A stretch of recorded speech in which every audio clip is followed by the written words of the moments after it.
Hi, I'm Rick Furr. I'm a blacksmith here at Door County Forgeworks in Sturgeon Bay, Wisconsin. And this is my shop. Come on in.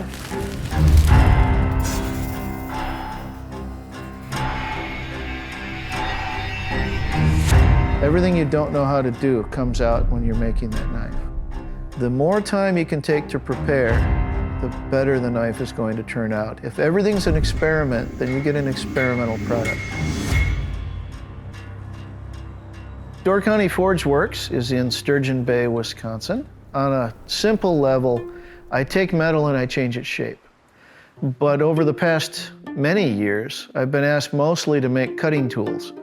Everything from swords to axes to chisels. Because it's a micro business, I have the ability and the burden of choosing exactly what direction it goes, which means every mistake is one you have to wear, and every success you get to smile about, because there are very few outside influences.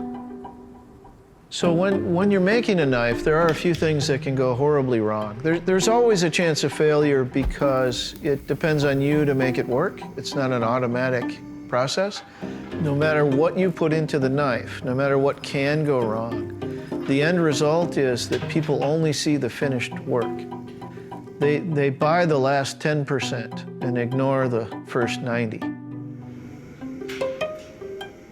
The safety gear can be situational. There's no excuse for not wearing proper protective equipment. If you're not protecting you, nobody else is going to.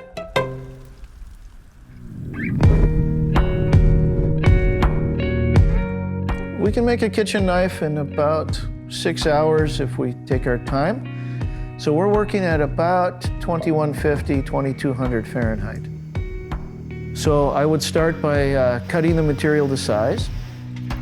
Then I would tack weld them together, join them into a single stack that's easy to manipulate. Add a little bit of flux and put it into the forge. And the flux is a chemical powder, and that does two things. It cleans the metal, and it also prevents oxides from forming on the metal. And if you have clean, hot metal, all you have to do is have it touch, and it bonds.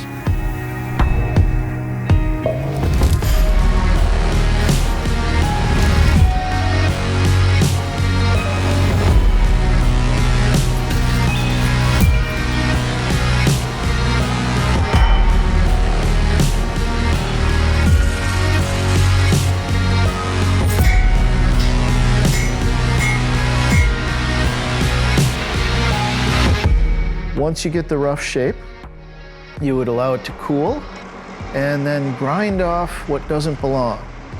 So at that point, you have the basic shape of a knife. It looks like a knife. It's shiny, but it's soft. It's unheat treated.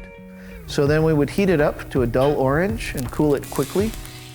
And then you have a hard blade in the quench, but it's too hard to use. It's brittle, and it's bad to leave that alone. So we reheat it to a lesser temperature. That's called tempering. And then the blade is ready to be polished. And the final step is etching. So in order to bring out all of those layers that you spent time putting into the blade, you have it soak in acid. And it really makes the blade pop. It's at that point that it's kind of ready for prime time.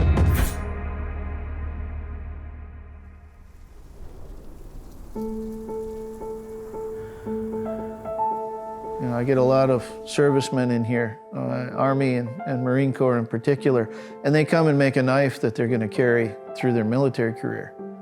And that's an awesome responsibility to help someone make one of those, because they might need it one day. If you're getting into a craft, you have to have an interplay with that material, and you dictate the form that material takes. You have to be able to control what you're working on. It doesn't just happen. You make it happen.